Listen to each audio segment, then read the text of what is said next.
Yeah, some of these people have written and written, you know, their lifetime stories on myositis, so it's neat, even for me being here. One thing that I heard stated in a previous session, the term active disease, and that's important to my wife. That apparently she's got an active disease, but what is the opposite of active disease? So that's important that we talk with our rheumatologist. Right. Is that Finding out. Why is her disease still active? Right. And what does she mean by it? Sometimes Itchy. people have different definitions of it. Itching is what. I see. Itching is what is what we think is still part of the active disease. I see. Okay. Yeah. I saw your earlier presentation, and there was one drug that you mentioned. You needed to have your eyes checked. Oh, just even prednisone. Yeah. Prednisone is all I tell my patients they should have a routine ophthalmology. His cataracts, glaucoma, the prednisone itself can have all these side effects just from prednisone itself. Oh, you're welcome.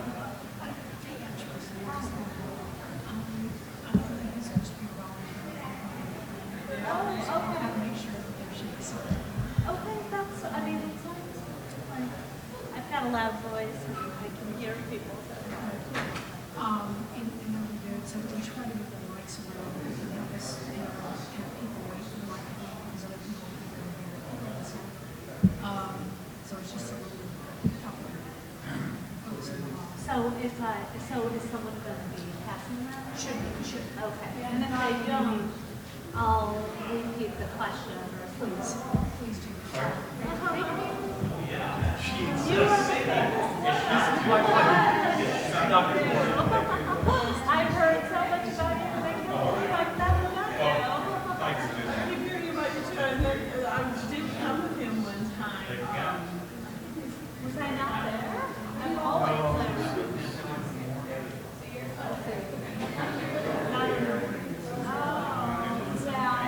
I usually am running around just my status. But it's wonderful. You know, you have had so much pleasure learning from, taking care of, and sort of doing this job.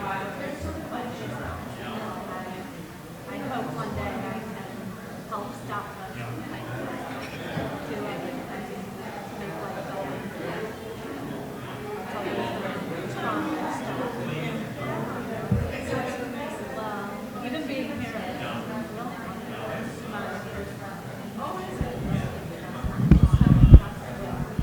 the dedication.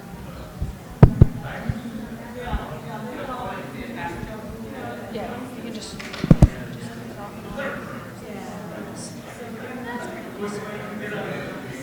yeah, because I think she.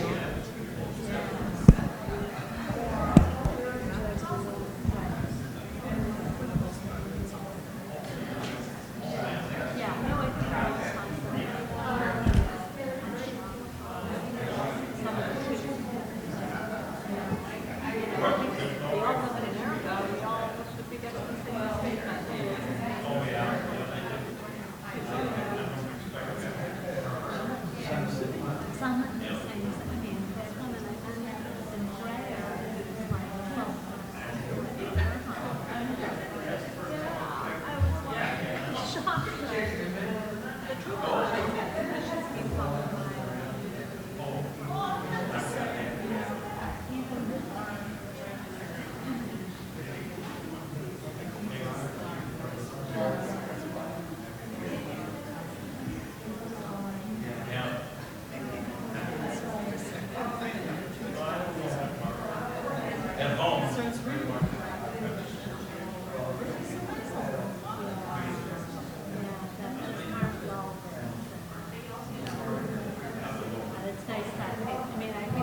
here helps patients be their own advocate.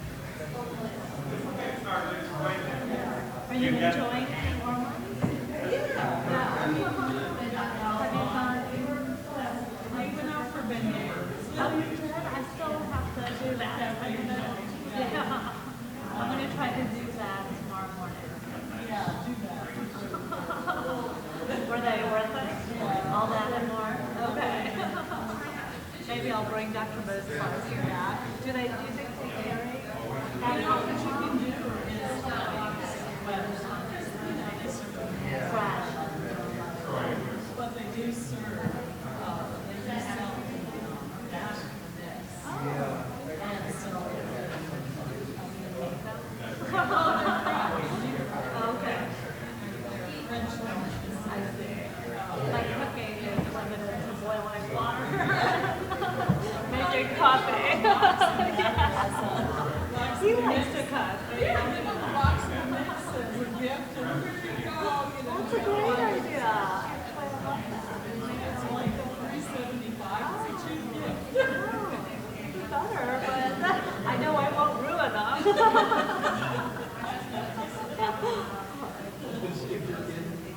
You're not out running somewhere.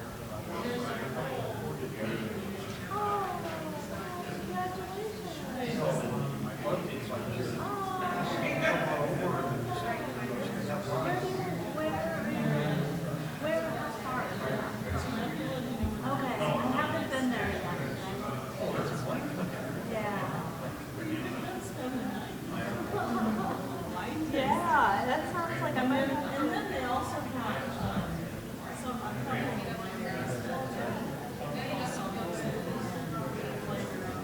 Oh, really?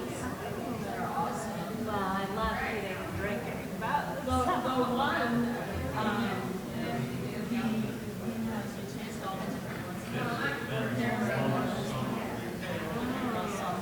And then you Yeah.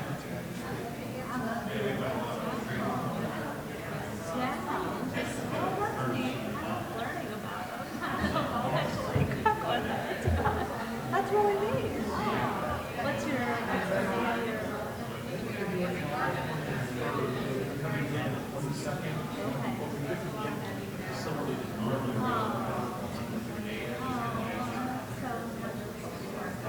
We'll send it to you. Thank you. If I'm in town. Oh, we are in town. We'd love to. I know we have some town. Now we can't really. Thank you. When do you guys head home?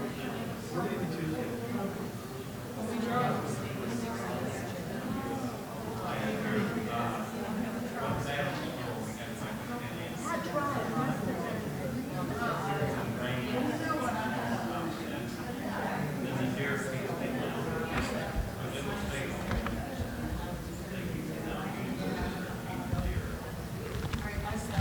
Wow, really?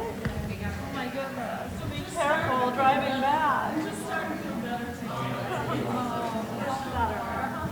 So nice meeting you. Nice to meet you.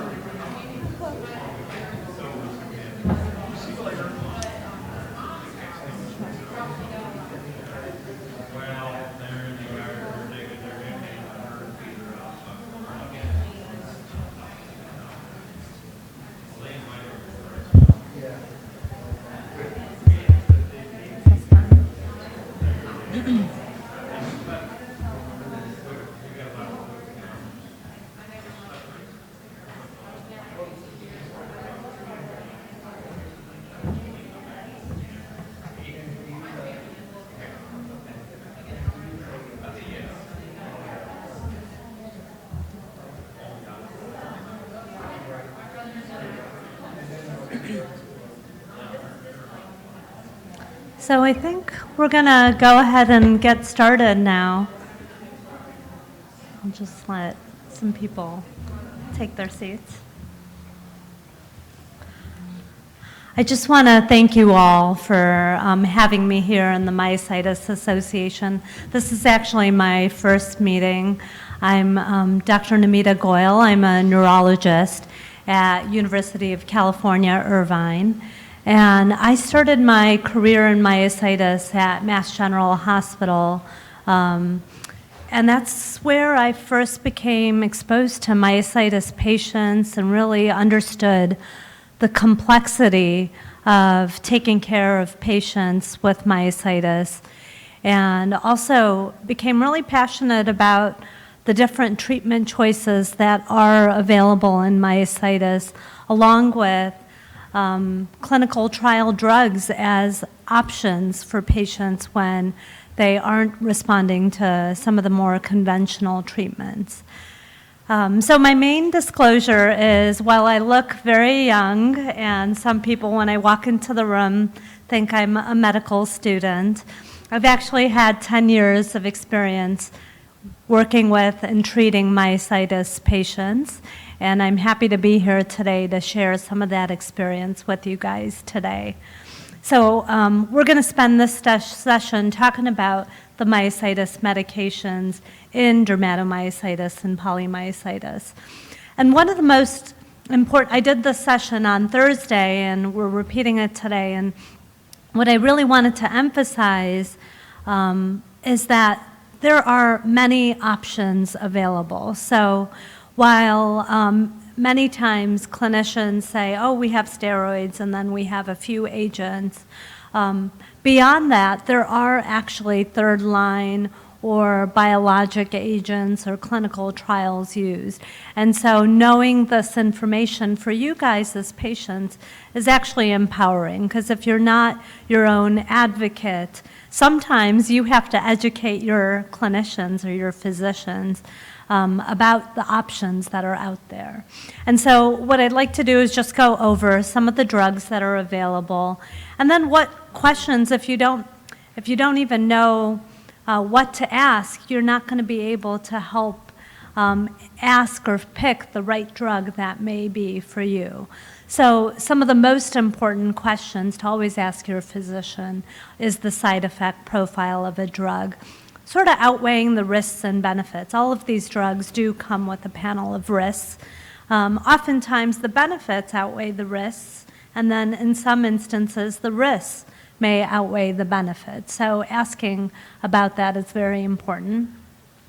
Also, when I decide a treatment regimen for a patient, I sort of think of it as a team effort. This isn't my decision. I like to pose options and choices for the patient. Sometimes it has to do with the dosing regimen. There are some medications that are dosed daily or twice daily, some weekly, some monthly, some that are given orally, some that are injected or infused. And knowing all of this information helps you as a team decide what drug is best used. And then the last point I'll make later on in this session is what to ask for when you're not having a treatment response. Is it because of certain alerts? And I'll give you some alert signs to think of and discuss with your physician if there's absolutely no response to some of the medications. So another very important point is that when I meet a patient for the first time with myositis, I always tell them it's my utmost priority and responsibility to try to get you better. One of the reasons why I love treating patients with myositis is because most or a majority of patients can get better with immunotherapy. And sometimes, while it may not be the most conventional treatment, there are other options out there where if one treatment you don't respond to, another one you may respond to and have a much better response. And the reason we have even come to all these choices is because our understanding of these treatment options have been based on clinical trials, expert opinions, retrospective case studies that in review of a case series of a number of dermatomyositis patients, what did they use or who responded better to what treatments? And that's sort of how we as the expert panel have come to help patients with myositis or decide even how to pick what's sort of the first line agent, second line agent, and then other options. And so I never tell every patient that we're going to go through this exact regimen like a cookbook recipe. And if you look at the published guidelines, there's really no definite published guidelines on how to treat myositis, because what we know is that every disorder and every subset, every patient is sort of treated a little bit differently and can respond in a different manner. There's sort of a general overview, and what I'm going to show you today is sort of the general overview we use, but when to start thinking of these other agents. Will say that almost all experts, the fourth bullet point, agree that the first-line therapy is steroids, and most patients should be immediately started on steroids. And then it becomes equipoise or sort of optional when and how to pick the other agents. But I'll give you some of the guidelines that have been published, suggestions made, as well as my experience in treating some patients that have responded quite well to some of these immunotherapy agents. So this is sort of the approach many experts use in treating myositis. And like I said, steroids are the first-line treatment for dermatomyositis and polymyositis. They're cheap, they're efficacious, and they work really fast. So with those three bullet points, you really can't go wrong. Generally, the dose that patients are started at is around 0.75 to 1 milligram per kilogram a day, and we try not to exceed 60 to 80 milligrams daily. In someone with very severe weakness, I'm talking about progressive muscle weakness, dysphagia, interstitial lung disease, severe rash, we even will do, at the onset of symptoms, a short course of IV steroids. So you can give them IV steroids for over a 2 to 5 day period sometimes, and then you follow it with a high dose of steroids. What's important, once someone is started on high-dose steroids, we like to see them maintained on high-dose steroids and not tapered until either 2 points. One, that their muscle strength has improved to the point of result and they've gotten back. I like to keep them back to their muscle strength at least of about a month before I start the taper. Or let's say their slope to improvement has been going like this over potentially a 2 to 3 month period, and then they're at about 75–80% better, but then their slope of improvement has plateaued out. That's another safer time where you want to start considering tapering the high-dose steroids. What you don't want to do is start tapering the steroids when the slope of improvement is still on this high slope. So if someone's improving over a month and they've still on this trajectory of improvement, every week they're noticing some improvement, you don't want to start the taper and potentially abort that improvement, which then usually leads to a flare or an exacerbation. But that's sort of why I have this last bullet point that people should be maintained on high-dose steroids for 2 to 4 months as an asterisk, because some would argue, oh, you can start tapering over 4 weeks. And I think the key really is each individual patient has a little bit of a different response to improvement. Some may respond quite quickly, and some will take longer. I would say the majority of patients I've met do take sort of a 2 to 3 month period before their improvement plateaus out, and I generally don't taper until I see them back in about 3 months. You had a question, sir? When you first meet a new patient, under what circumstances or what answers to your questions would you choose not to start them on prednisone? High-dose steroids. would I choose? So the question is, when would I not choose high-dose steroids or steroids in general even? For me, any patient that is initially presenting without any history of prior treatment to myositis, they're an absolutely new diagnosis. I will always try to use steroids. I'm cautious in the patients that have diabetes or brittle diabetes because of the blood sugar issue. And I generally will still try a relatively higher dose of steroids, like 40 milligrams, but I'll ask them to be in very close contact with their primary care physician. The times that I may choose not to use steroids is if I've met a patient that has already been through the rigmarole and they're coming to me for their second or third opinion on is this myositis or not. And I'll talk to you a little bit about that in the next few slides of why I choose that maybe steroids aren't going to be effective in that. We understand that the reason he did not choose that is because she was on Forteo for 22 months because of osteoporosis. Uh-huh. And so he immediately skipped to the next levels. I see. I don't do that.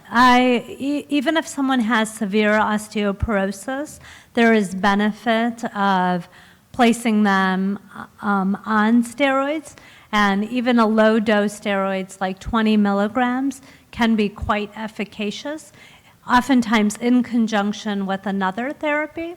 But there are mechanisms to treat osteoporosis with Forteo or Fosamax, and I generally counsel my patients that you should be on these supplements, and we will do a bone density scan to monitor to see if there's severe worsening. But generally, I will still use a low-dose prednisone in that case. And then the time to taper, like I was saying, was generally when patients improve with their muscle strength. I feel that that's a safer time to taper. At the same time, we know steroids come with the profile of side effects, and we can't leave someone on high dose, and by high dose I usually mean over 20 milligrams of prednisone for an extended period of time without dealing with the ugly profile of side effects. So we try to get patients down to at least 20 milligrams, but I like to do it slowly. And so the recommendations is that you can decrease steroids by about 10 milligrams when they're on doses higher than 20 milligrams. Some people say every 4 weeks. I'm a little more conservative, and I like to say every 2 months. Other neurologists that I've trained with and worked with over the years would say 2 months as well.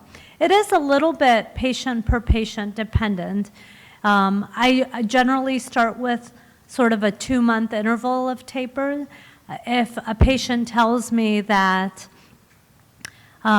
we dropped the steroids and immediately I noticed worsening of weakness, I will counsel them to go back to their dose that they were on previously and not wait too long, because the longer you can wait, the harder and more resistant to prednisone you may become. And then once we get to doses of 20 milligrams, the taper slows down a little bit. So then the recommended taper is by 5 milligrams. Again, every 4 to 8 weeks is sort of the interval that we like to use. When you hit 10 milligrams, the taper gets even slower, and it's recommended to go down by about 1 to 2.5 milligrams. Some say every 4 weeks, some even extended out to 6 months. And that should really, again, be devised on a patient-per-patient basis. Anytime I tell my patients to taper, before they even leave clinic, I give them advice that if you notice that when you drop the dose of prednisone, you've had some worsening of weakness or worsening of function. Previously, you were able to raise your arms without difficulty, and then you drop the dose of prednisone, and a week later you were noticing that it's becoming harder, that's the time that you shouldn't wait. You need to call me, and we need to go back to the dose you were previously on. Usually, the longer you wait, the more of a flare or an exacerbation that happens. And the goal is really to be able to reduce the dose to the lowest effective dose, but maintain disease control, along with balancing the side effects. And if you do this rapid taper, then what ends up happening is that there's a back and forth of the disease worsening, you're increasing the steroids, and it just becomes a teeter-totter vicious effect that you try to avoid. There's a question? Yes, my name is Kathy. This is my sister Joanne, and she has polymyositis. And she's been on prednisone for 3 years, but she's doing some tapering now. And my question is, her doctor has her doing 13 milligrams every other day. Okay. And to me, that doesn't make sense because I feel like she's going up and down. And does that something you do, an every other day thing? So every other day dosing regimen is actually quite appropriate, and many clinicians do use that. I do use that for some patients. Every other day doesn't necessarily mean there's an up and down dose. Prednisone lasts in the system long enough to be able to do an every other day dose. That's a very good question. What it does allow is that you can get to a lower dose in sort of a faster way with less side effects sometimes. Thank you. It's actually a reasonable approach as long as she's not having flares. Okay, thank you. Thank you. So what I do want to mention, as some of us have already alluded to here, is that prednisone's a great drug. It's cheap, it's effective, and it works fast. However, it's an ugly drug. It comes with a panel of side effects, and there's no pun intended. I actually tell all my patients that they should really closely follow with their primary care physician, because it's important to know that prednisone affects your blood pressure, it affects your blood sugar levels, even if you don't have diabetes. I've seen and heard of many patients saying they develop diabetes while they're on steroids. It's important to monitor your electrolytes. Sometimes it can alter your potassium levels. And it's also very important to get a routine eye exam once a year. Cataracts, glaucoma can develop while you're on steroids. And all my patients, I always get a baseline bone density scan, as well as an annual bone density scan, because we know osteoporosis is a risk of steroids. In fact, all of my patients, regardless of their age, if they're 30 or if they're 50, I put on vitamin D and calcium. And then if they're at higher risk of osteoporosis based on your bone density scan, it's an important conversation to have with your primary care physician about getting treated with something like Fosamax or Forteo, something stronger. But that's a conversation that should be had with the primary care doctor. But it's certainly not a contraindication to starting steroids. So I generally, even if someone does have osteoporosis and I'm trying to get them better, I will put them on steroids, but I'll be very cautious and I'll monitor with their bone density scan to answer your question. Weight gain, as you know, is a side effect of prednisone. We all hate it. We all try to avoid it. I tell my patients, when you're tired at night, it gives you the munchies and the cravings, and I want to go for the potato chips at midnight when I'm tired. But when you're on steroids, I think it's really important to make some healthy diet choices with low sodium, high carb, high protein, low carb, high protein diet. And if it's not working, because many of you do try to avoid some of the foods rich in calories, it's important to ask your neurologist or rheumatologist to refer you to a dietitian or a nutritionist that can do a better job of sort of helping you with calorie count and making diet choices for you that will help monitor the weight gain. There's a question. Yes. I have two questions. The blood sugar, my primary care said, well, you're on steroids, so I'm not going to give you that test because it's going to be, the numbers won't reflect what the true thing is, but it seems like it probably would have been a good idea to have that done.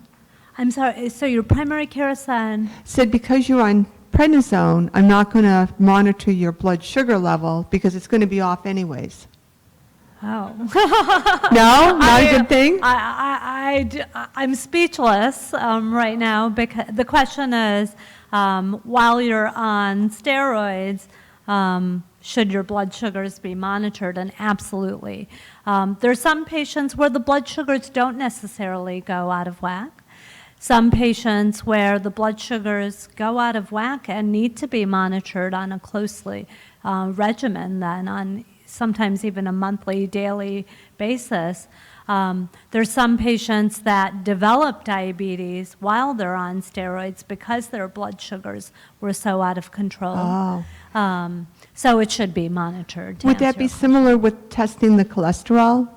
Cholesterol is a completely different. It's completely, because that's another thing that she didn't test because I was on that. Yeah, no, routine, all my patients know that their neurologist and rheumatologist is not going to do, they're there to help treat the myositis and counsel you about the side effects, but they're not going to do as good of a job as a primary care doctor does in treating those blood sugar elevations, the blood pressure, and if you don't get that from your current primary care, then it may be good to get an opinion from another primary care doctor. Okay, thank you. I have one more question. Yes. I had a thyroidectomy done in 2011, so I have a thyroid doctor, and he monitors my bones, and he put me on Fosamax again because of the prednisone. And he said, even though I dropped the prednisone down, below the 20 in a relatively short amount of time, he said I had to stay on it, the Fosamax, for 3 years because that's what the studies showed. There were no studies to say if you come off Fosamax. Plus, he was concerned that if I had to go back on the prednisone, once you come off, you can't just jump right back on. And he only ordered a bone scan for me in the beginning as just to take a check, and then 2.5 years later, not annual. I see. An endocrinologist is actually very well informed about osteoporosis treatment and management. And if that's his guidelines, I would go with that because not every patient with myositis on steroids has to be followed by an endocrinologist. I think a very good primary care doctor does a great job managing that, but if you have thyroid issues and other endocrine issues, to have those recommendations by an endocrinologist and being on Fosamax, protecting your bones, is a very good idea. I wonder if he recommended that because your baseline bone density scan already showed osteoporosis. Yeah, osteopenia. So you're at high risk for developing osteoporosis. So, and then being on immunotherapy puts you at greater risk. So, prednisone primarily. Yeah, you're welcome. Is there another? Yeah.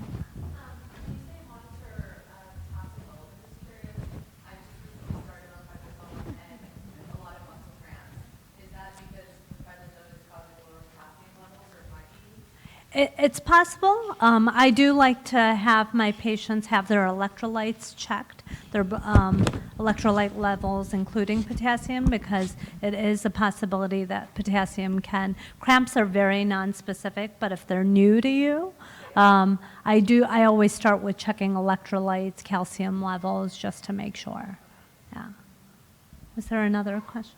Yeah, I'm coming here to support my sister, but we splitting between different, because she wanted to attend another one, but they had started her off at like 1,000 milligrams of the prednisone, and then they slowly tapered her off, but now the the polymyositis is coming back, and they want to like increase it, but she doesn't want to go back on the prednisone because she has the Cushing and the Kajimoto, and she has the lung, the interstitial lung disease. And so I was wondering for medications, is there an alternative that doesn't have the same, like all the heavy side effect of the prednisone for someone with the polymyositis? Absolutely. So the question is, once you've been on high-dose steroids, been through this ugly side effect profile that happens, what are the other options? And it's like I planted you there because you're the best segue to my next slide. We're going to talk about other options because of the side effect profile. So if you just wait one slide, I think I'll get right back to you. But one of the reasons we can sort of say, well, what are our other options is because we ask ourselves, are we doing a good job with disease control?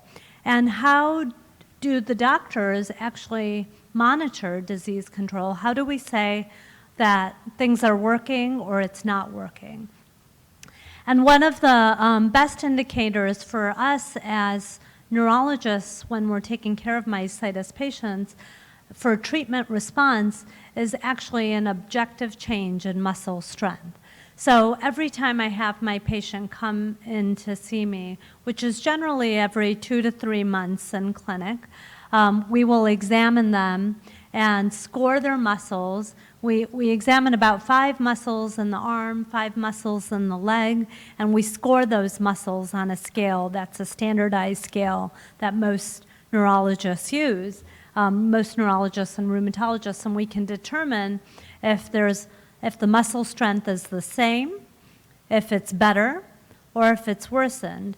And based on that, we will then decide on either a dose adjustment of the prednisone or start thinking about alternative agents. As you guys know, muscle enzymes or CK levels are important in myositis. Many of you guys probably know your CK or muscle enzyme level. It's not necessarily the best indicator for worsening disease. If you see a little bit of a rise in your CK level, that can sometimes happen on a daily basis or based on activity level. One day my CK level might be 100. Tomorrow it might be 150 if I've gone out for a run or a jog. Same thing in myositis.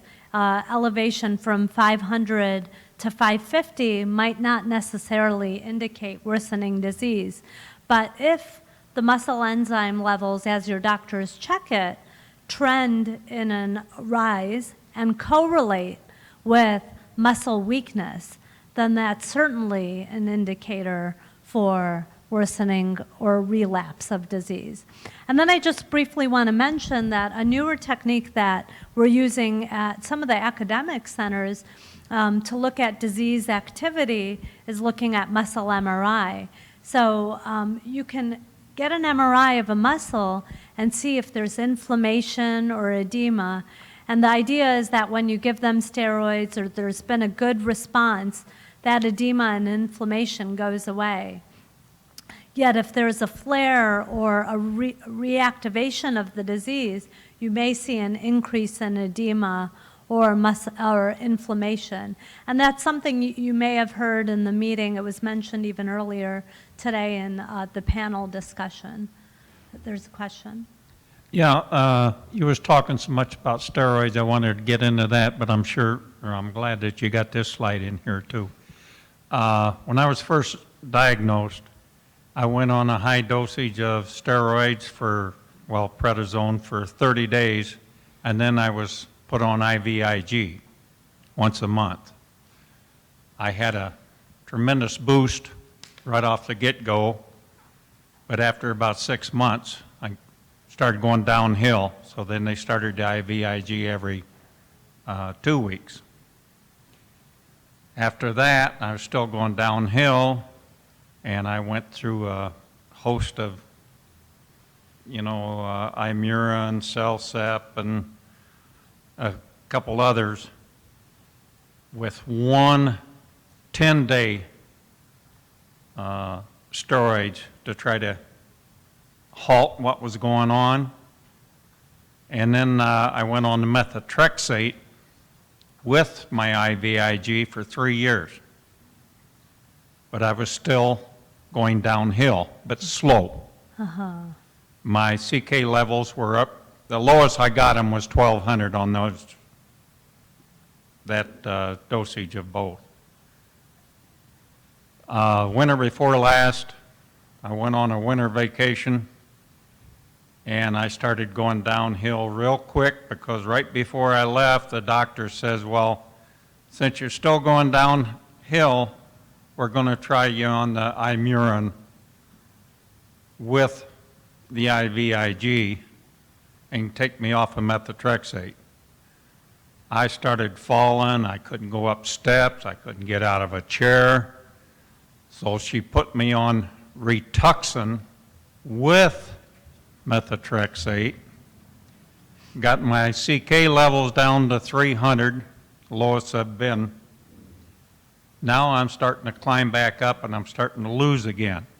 Steroids, would that be something to go with what I'm taking now, or should I just stay away from it? I mean, I'm diabetic, thyroid, high blood pressure.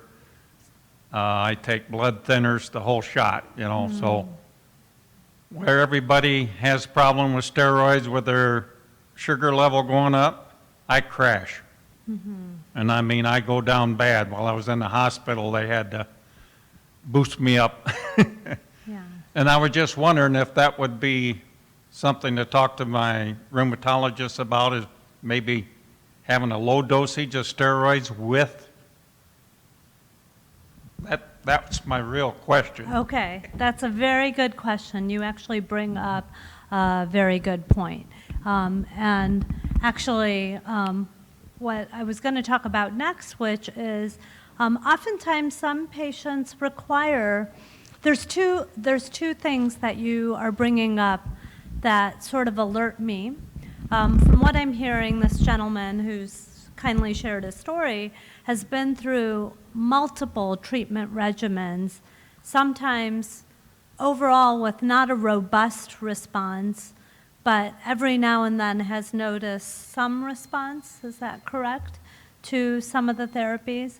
Oftentimes, many patients do require a low dose of steroids along with some of these other agents. And in fact, there was a study done that showed up to 50% of patients either require being maintained on a low dose of steroids or adding on a second or a third agent. And so it's something very reasonable to talk to your doctor about if you would benefit. And by low dose, we usually mean 10 to 20 milligrams of steroids.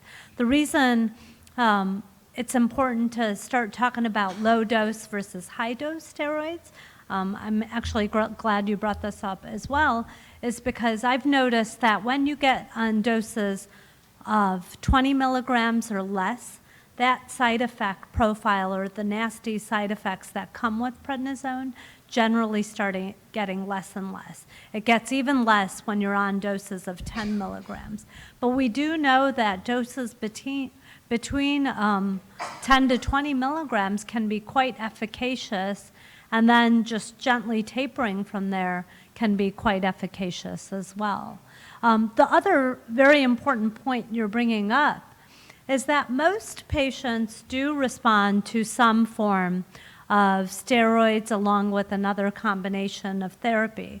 And so if you haven't had a robust response to high-dose steroids, and by robust I mean some patients say, I always ask them, if they come to me for a third or fourth opinion for not optimal management on their myositis, I ask them, well, when you were placed on high-dose steroids, what was your response of improvement? Did you respond by 10%, 20%, or were you responding at like 50% or greater? If someone can answer that and say, oh, my strength got better by at least 50%. It's not 100. It's certainly not even, 80 or 90%. I'm still 50 to 60% only better, and I want to know what other treatment options are. I start thinking, okay, they had some response, and we just need to do better about managing their myositis. However, if I hear that the response was 10% better, I'm not sure that was truly a response or improvement in muscle strength, and they were on prednisone for a few months. So that's when I start thinking about other mimickers of myositis, and I ask myself, wait a second, is the diagnosis even correct here? And I think that's very important because a number of patients with inclusion body myositis, there's reports of about 30 to 40% of inclusion body myositis patients were initially diagnosed as polymyositis and put through a whole course of treatment regimen, sometimes requiring hospitalizations because of side effects, and there was not really a great response, yet they have to deal with side effects, and the whole time the diagnosis was not correct. There's also a number of patients I've sometimes met that didn't have dermato or polymyositis at all, but were told based on a muscle biopsy with some inflammation that maybe it's polymyositis, when actually it's a genetic muscle condition, and that we know that genetic muscle conditions don't respond to steroids or other forms of immunotherapy. So that's really when it's time to sort of reopen the diagnostic book again. And it's very important to have a correct diagnosis, because if you don't have a correct diagnosis, if you don't know what we're treating, you don't want to go through that panel of all these medications that are potentially potent. The last point I want to make is that in some of these myositis, there's an increased risk of malignancy. So every patient that I diagnose with myositis, and they're in the first 2 to 3 years of presentation, the first time they develop symptoms, they should have routine cancer screening, which usually is a chest, CT, abdomen, and pelvis to look for any cancer, for a colonoscopy, and for females, a mammogram. That is recommended to be done at the time of diagnosis, and if it's negative, every 6 months, up to at least 2 years. If after 2 years there's no cancer that's found, from the time of symptom onset, not the time of diagnosis, but the time you initially develop symptoms, then the risk of malignancy becomes much less after 2 years that you've presented. So it's important to ask your doctors, have we screened for cancer if you've initially presented with these symptoms? So I want to get to your question up in the front here, where you were asking about, well, when is it right to start another medication? I think that's a very important time to ask yourself, if I've had persistent weakness and the steroids have either helped or not helped much at all, would I benefit from an alternative agent or adding a second agent to the steroids? If the steroids helped, but every time we lower the prednisone, another flare develops, that is another time to add a second agent. And in my opinion, when I meet patients that present with what we call moderate to severe disease, and there's not really a great definition of moderate disease, but in my eyes, someone with muscle weakness or a severe rash or lung disease that's limiting their daily functional activities is considered moderate to severe. And I, right off the bat, when I first meet them and they're first presenting, put them on high-dose steroids, a second agent, and then what it does is it gives us time to then allow for taper of the prednisone, because the idea is that the second agent will hopefully take over sort of the benefits of a steroid without the ugly side effect profile that steroids has. So what are the agents that we commonly use? Well, it's recommended that in dermatomyositis and polymyositis, and these are sort of relatively newer evidence that I'll talk about, is that people are generally recommending starting with methotrexate these days as the second agent.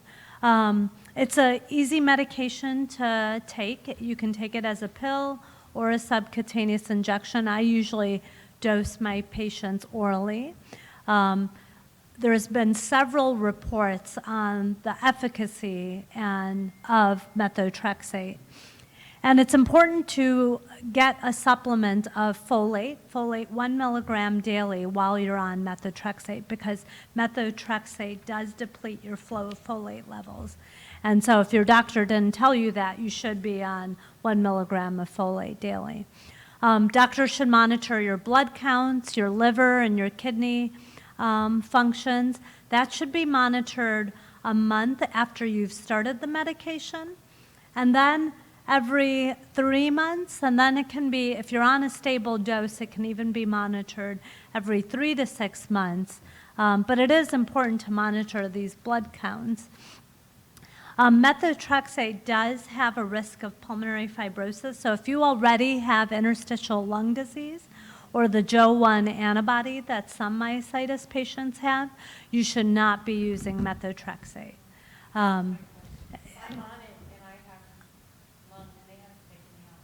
They have not taken you off, and you have pulmonary or interstitial lung disease. So the recommendation is that because it can cause pulmonary fibrosis, is we usually stop the medication, and the other agent we use is azathioprine. That one is safe in interstitial lung disease. Yeah. And I'm going to be giving these slides to the Myositis Association so that they can put up on their site too. Yeah, and I absolutely appreciate your professional opinion, but several other doctors have said that it's okay to continue the MTX or methotrexate in the face of ILD in the last few days. Yeah. And that many of them have seen only 5 cases of methotrexate-induced ILD in their life, and yada yada. So as long as you're monitoring, As long as you're monitoring it, Yeah. that's true, absolutely. I know there'd be some confusion. Yeah, no, that's true, absolutely. If you have a pulmonologist who's doing a good job monitoring your lung involvement, then it's absolutely safe. I was trying to give more of an overview, but absolutely. So what kind of monitoring are you talking about?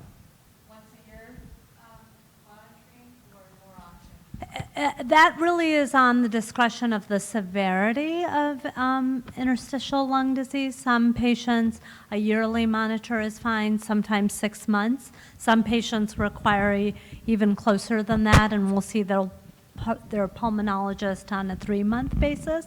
It is a very rare side effect, and as long as it's closely monitored and you're not having worsening of it, it's fine to remain on it.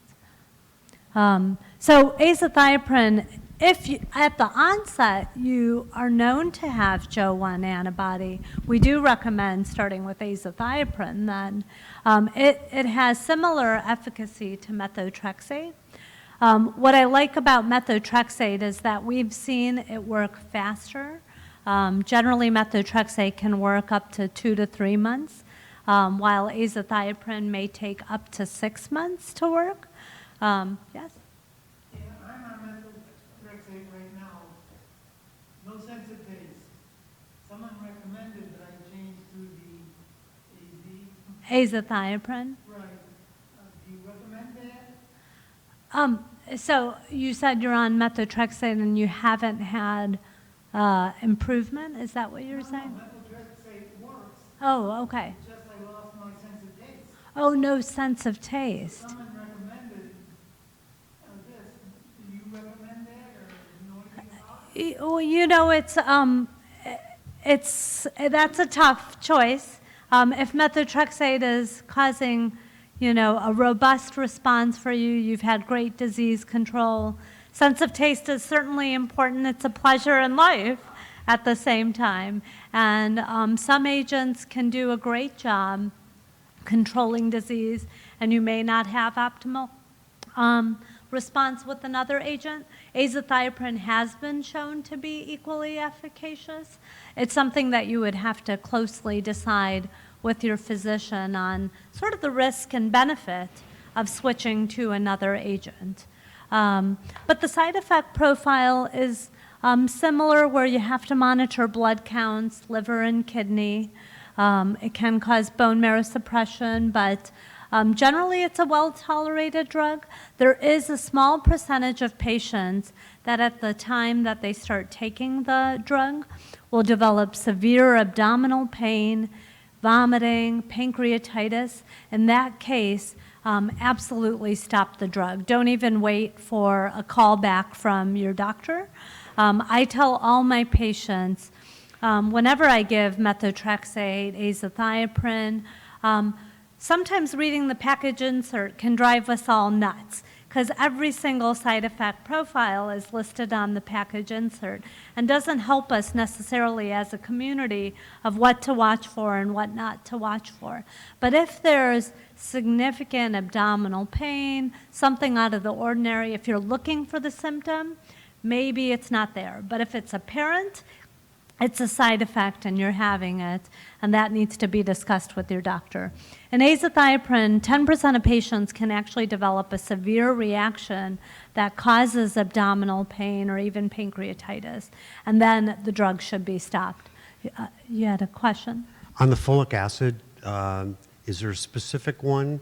I mean, if you go into a store, there are like 40 different folic acids that you can pick from. Yeah, that's true. Some have calcium and magnesium with them. That's the more standard. Is there one specific that you recommend?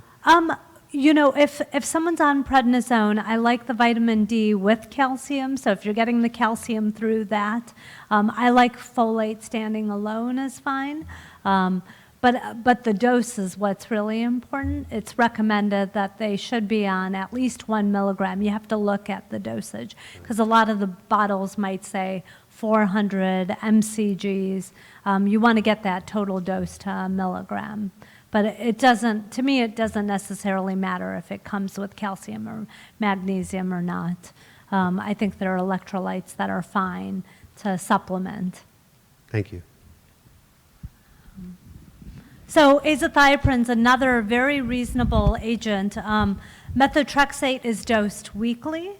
Azathioprine is dosed twice daily. So I tell all my patients with myositis, it doesn't matter if you're 25 or if you're 75, get a pill box. It'll make life easier for you. And especially with a pill like methotrexate, where you're taking it once a week, just make your pill box for the month and pick a day. If it's Fridays is your methotrexate day, but make sure that you're not daily dosing it or changing the regimen. You have to be very clear on how to take these pills. Azathioprine is typically dosed twice a day, and so making your pill box to have the right dose is important for that as well. And then we're going to get into, so those are some of the more common second-line agents we usually, as myositis experts, start with, either methotrexate or azathioprine. But there's many other options that I just wanted to mention for you guys. Many of you guys that I've even spoken to on the meeting, at the meeting, are on mycophenolate Mofetil, or the other name for it is Cellcept. It's actually a very reasonable immunosuppressive agent. It's one of the older agents out there. It's widely used in transplant medicine. We know it works for immunosuppression. They have studied it in small series of myositis patients, and they've seen that it helps with interstitial lung disease and refractory cases of dermato when it's combined with steroids or IVIG. So certainly a reasonable option. And then I've had some patients ask me, oh, I've been on Cellcept or mycophenolate and prednisone, and I've been doing well. But should I switch to methotrexate or azathioprine? Because you mentioned it as more of a more commonly used agent, and I said, absolutely not. If it's working for you, that's what you stick with. But what's more important is to know that if it's not working for you, what are the other treatment options out there? This is also a medication that's dosed twice daily, and it should be dosed at a lower dose if you have kidney problems. IVIG is listed as another agent, although it's becoming one of my more favorite agents to use. Several studies have shown that it's been quite helpful in myositis. The times that clinicians use it, because it's a costly medication and it's an IV infusion, physicians tend to use it if there is refractory disease or if there's flare-ups.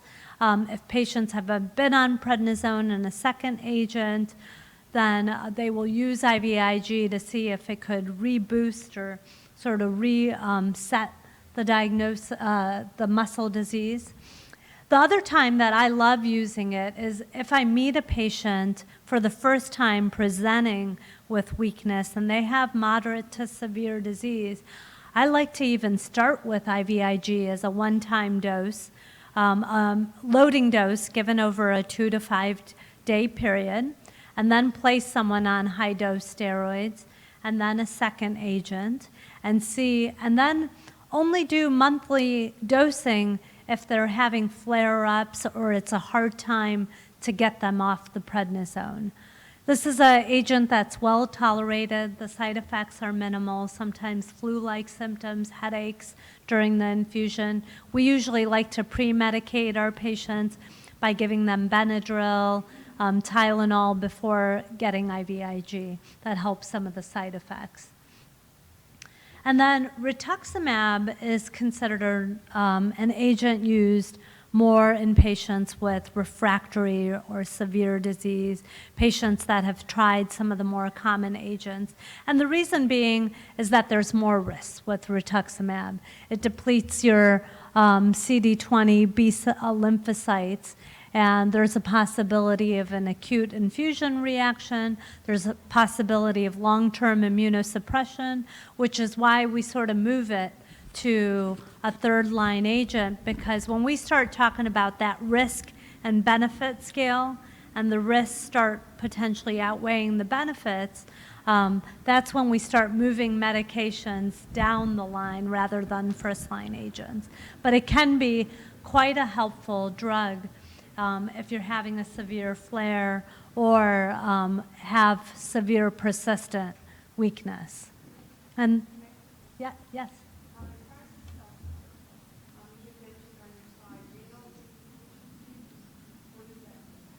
So it just means that if you have baseline, if your baseline kidney tests show that there's an elevation in your kidney function and it's not normal, then you typically have to be dosed at a lower dose. Your physician should know that, but it's always empowering if you know that too.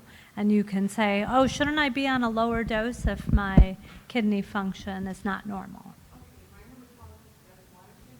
Oh.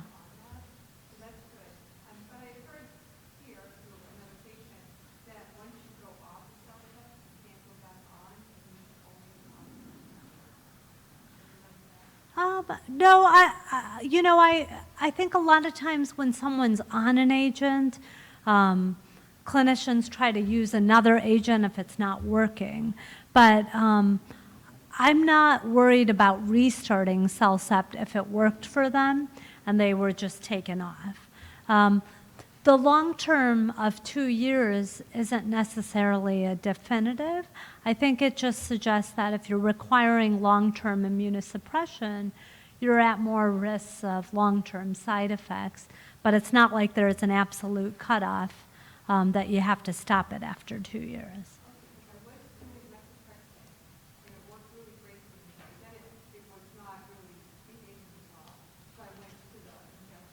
Okay.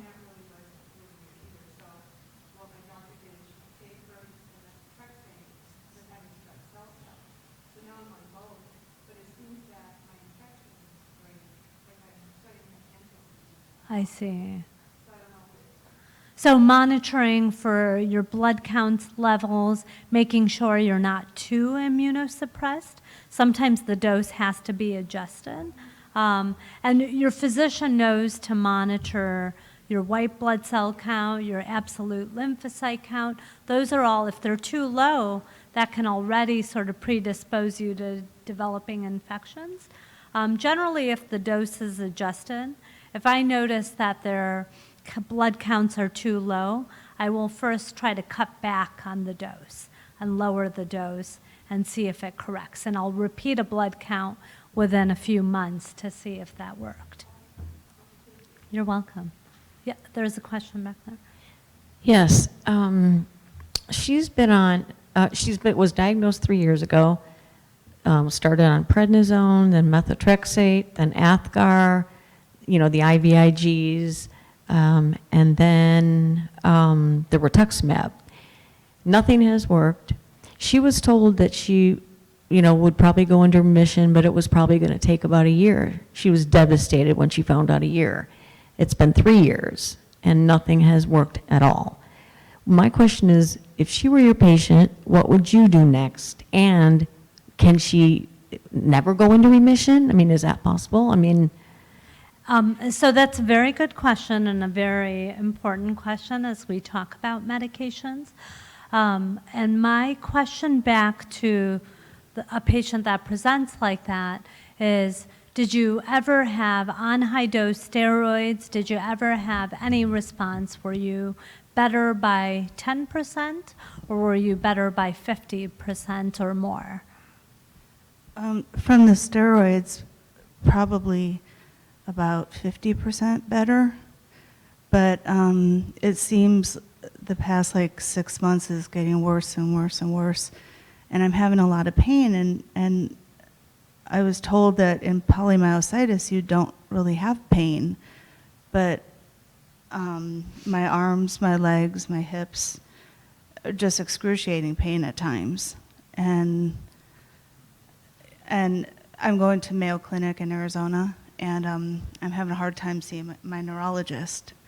So I'm kind of on my own and don't know what to do. I see. So. Yeah, that's challenging. It's good to hear that you responded to prednisone by at least 50%. If you told me that there was absolutely no response, then I would be concerned about your diagnosis. And I would re-examine you. I would request your muscle biopsy slides, look at them myself to see if the diagnosis was actually correct. If we needed to, in some cases, I repeat an EMG, or I even do a muscle MRI to see if there's disease activity, inflammation, edema in the muscles.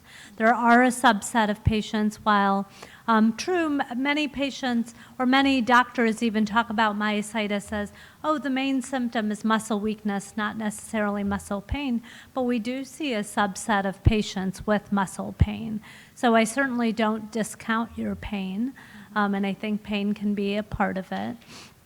But I think it's very important that if you did respond to steroids, it's important to have a discussion with your doctor if you need to be on another regimen that involves either low-dose steroids or somewhat of a moderate dose until you get better, along with some combination therapy. So sometimes one agent with prednisone may not work, but 2 agents and prednisone may work. I have some patients that were on 2 agents and came to me for another opinion, and then I put them, that's when I consider putting them on something like IVIG monthly, in addition to azathioprine or Cellcept or methotrexate, along with a low dose of prednisone, maybe 20 milligrams. Sometimes it takes that combination therapy to get an optimal response. And then if you can't have a discussion with your doctor, or you feel like you have sort of hit a roadblock, I even tell all my patients, when they sort of become scared about the diagnosis, I say, it's always a good idea to get a second opinion.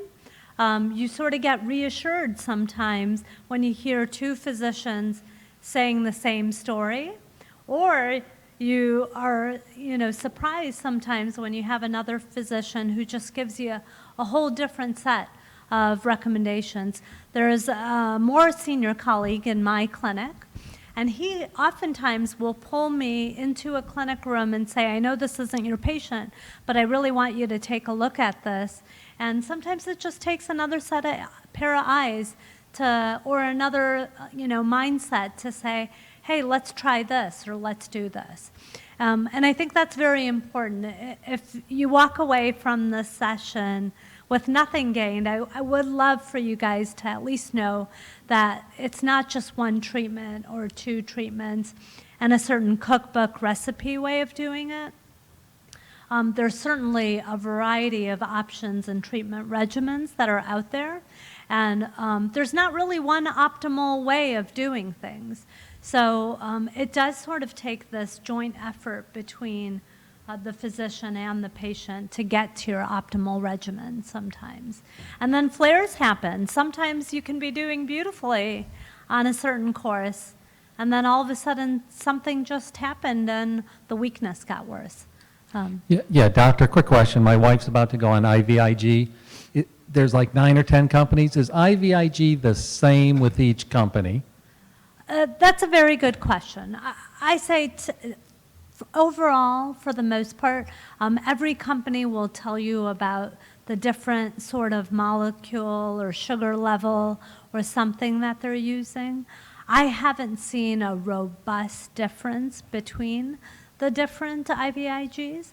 I think if your wife has had, the times that I entertain potentially a different IVIG company is if they tell me consistently they had a rash or a reaction to, they were on IVIG, they switched companies, they had some reaction, then I'll try to switch them back to that company.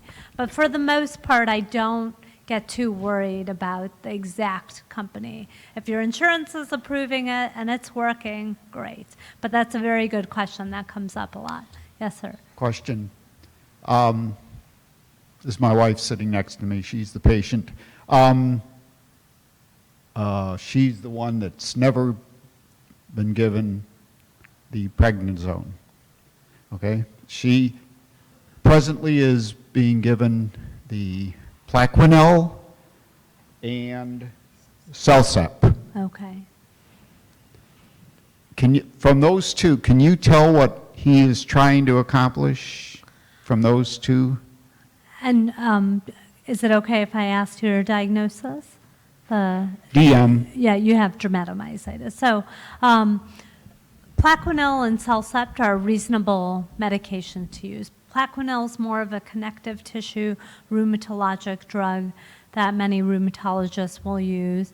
Celsep is a very reasonable immunosuppressive agent. It's one of the oldest medications out there, widely used in transplant medicine. We know it works. If you have great disease control or if you've had optimal control, I think that's a fine regimen to use. If you've had suboptimal control, it's reasonable to ask your doctor, would I benefit from even 10 to 20 milligrams of prednisone? I know that it sounds like they're afraid of using steroids, but sometimes the low-dose steroids don't have as significant side effects, but actually two agents, Celsep in conjunction with prednisone, we do know works better. And you may get better control if you need to add a little bit of prednisone. Would that stop the scalp itch? That's the main problem right now, scalp itch. And then there's topical agents out there, especially for dermatomyositis. So I don't know if you've ever tried any of like the topical steroids. Sometimes that can be very helpful for the scalp itching. There are topical agents that can be used and should be asked about then. You're welcome. So I guess I love all these questions, and I'm glad we're having this. I just wanted to flash up some of these other third-line agents, just so you're familiar with the name. Again, I'm going to give my slides to the the Myositis Association, so you guys don't have to take notes or memorize. There's not a test at the end. But I just wanted you, I think knowledge is empowering. Cyclosporin, tacrolimus, cyclophosphamide have all been used and looked at in myositis. There's less evidence, but they are immunosuppressive agents. And when we're sort of talking about what agents to use, the reason we put them sort of at the third tier is because there's less evidence and there's more potent side effects. So cyclosporin comes with potential risk of kidney damage. Cyclophosphamide, there's a risk of bladder issues with that. So it's just important to know that if we need to go there, there are some options, but they do have risks. And then there's a number of, that's my pointer. There's another number of other sort of investigational agents that have been looked at. A lot of beautiful work that's still being done in myositis. A lot of clinical trials that we, even at our site in California, participate in. Etanercept and infliximab have been looked at. The outcomes were mixed, so they generally don't make strong recommendations about using them. ACTH gel, Acthar gel, has been looked at and is being looked at. It's currently undergoing a clinical trial to evaluate the safety and efficacy in refractory myositis patients. 5 patients were given Acthar and showed improvement in 12 weeks. So I think there's some interesting data out there, and it has less glucocorticoid side effects potentially than prednisone. And then when we start getting into some very fancy names that the key is if you look at the last 3 letters, the MAB, they're all sort of monoclonal antibodies or these biologic agents that are being looked at and derived. This one's interesting because it affects interleukin-6, which is thought to play a role in inflammation and is trying to stop that from happening. So there's been a few cases of it showing that it was helpful. So that's actually undergoing a trial right now. My pointer is dying, I think. Huh. Can we go to the next slide? Okay. There's another agent, abatacept, that is targeting CD80 and 86 cells and basically inhibiting T cell stimulation. There's case reports that there's been some help. There's an ongoing trial of this going. Another MAB monoclonal antibody that affects B cell and T cell properties. There was a case where it showed that it significantly improved strength in a patient with Jo-1 antibody, but not necessarily respiratory function. Another monoclonal antibody that affects interferon signature, and interferon signatures have thought to be affecting myositis patients with increased levels. So if you can suppress that, which they've done a phase 1 trial in, they've shown that with this agent you can suppress interferon in blood and muscle, you can actually help improve muscle strength. This has just been a phase 1 trial, but I think they'll be looking at it in the future again. And then this is one of my last slides, just talking about some of the other agents. Fingolimod, some of you in the last year may have participated in this trial. It was run by Novartis, both for dermatomyositis and polymyositis. It was thought that it may affect T lymphocytes. Eculizumab is an agent, an infusion that is being looked at to help affect the complement levels that are thought to be affected in myositis.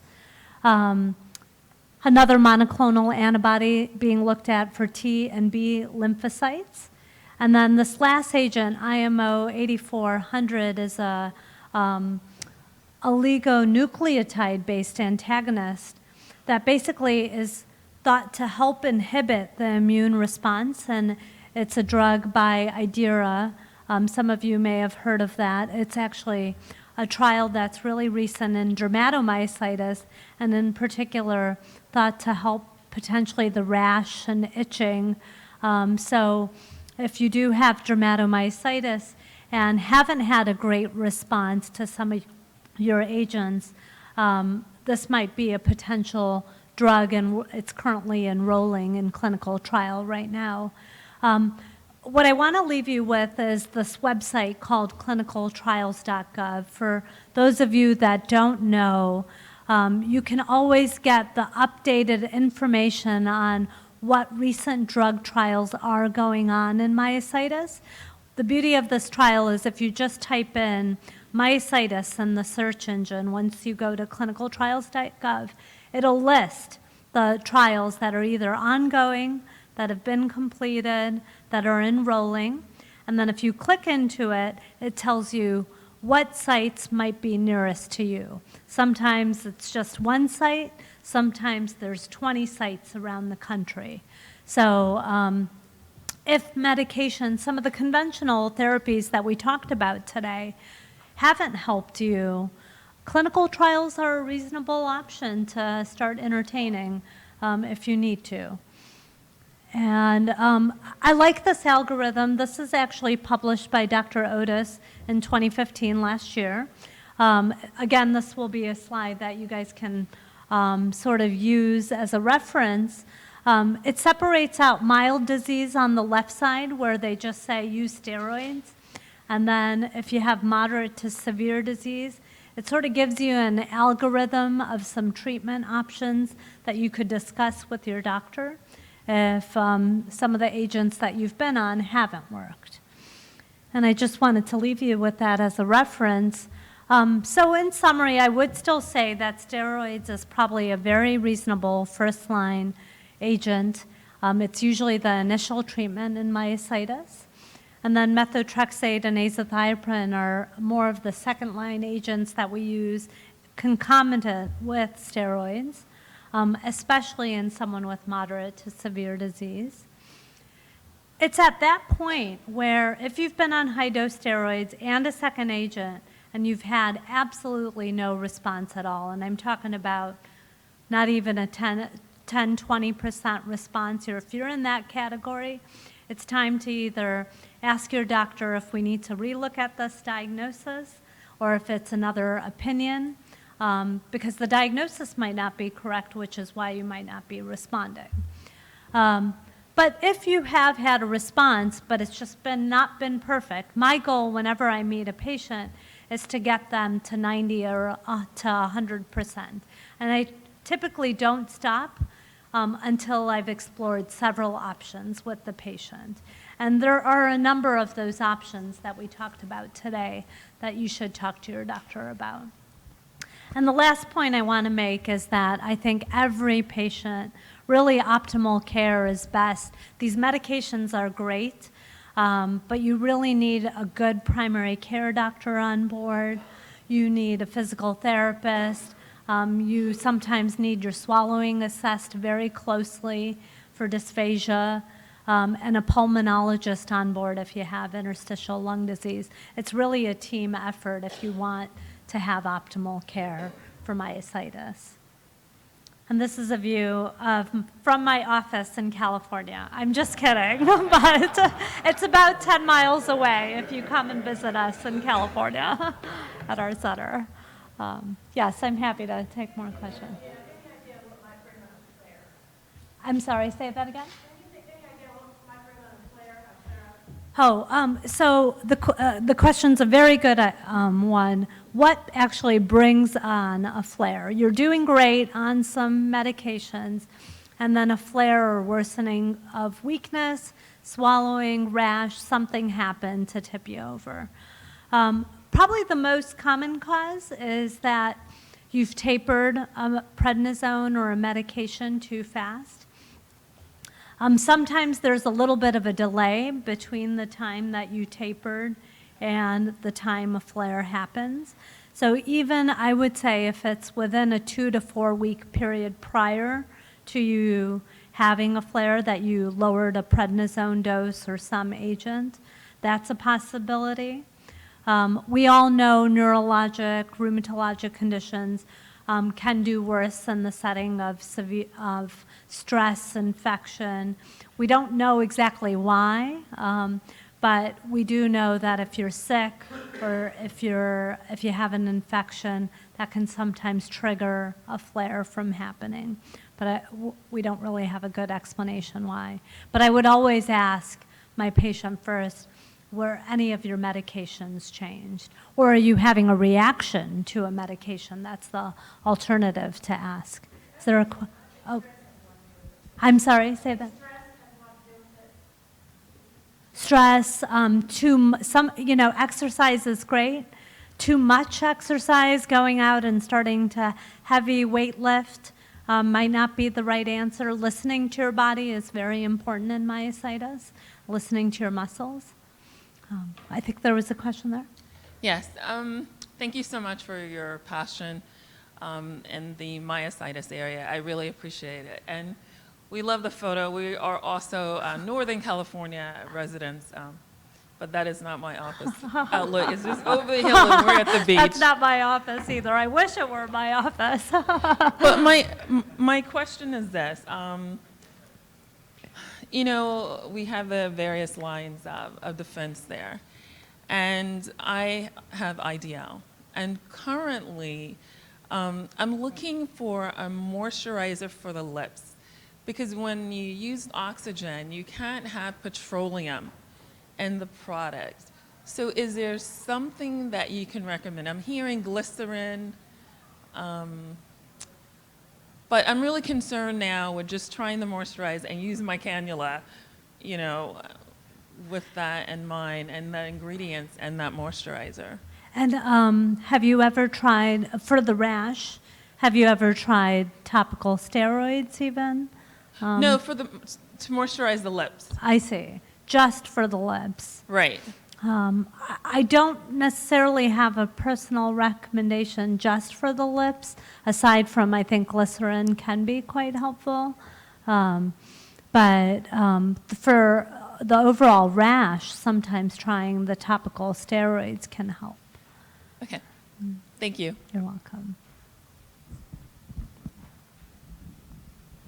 Thank you. I thought you all, oh, please. Yes, please.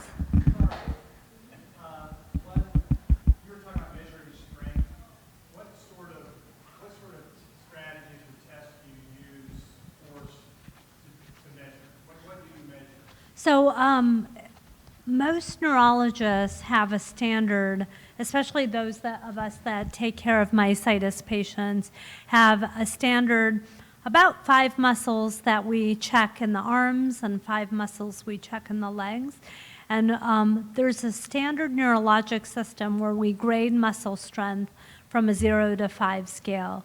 That, amongst neurologists, is language of how strong or weak a muscle is. And we actually score the muscle on a 0 to 5 scale that is standardized.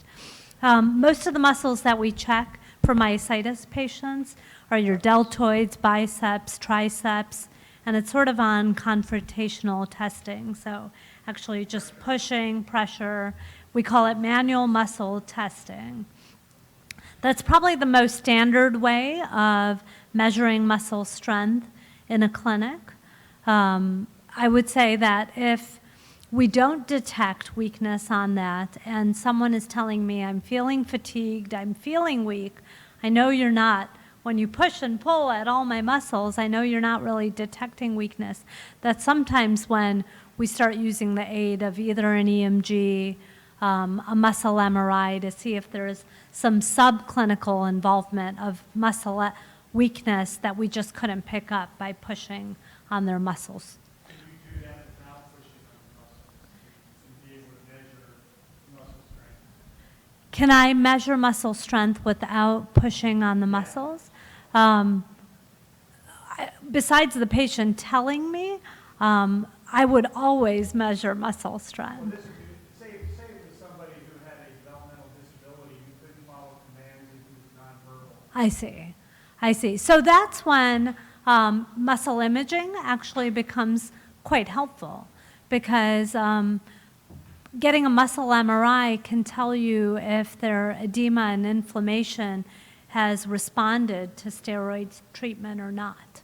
And so that's probably the best way to deal with a patient that isn't able to follow commands.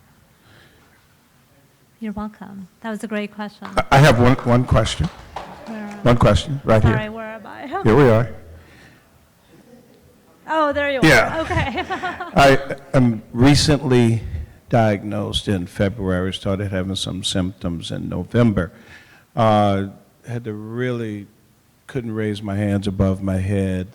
And then I started aqua aerobics, and that seemed to have helped me a bit. And I was just wondering, should I do the outside of the water and inside of the water kind of as a combination? I didn't find I had as much success when I was just doing the physical therapy part.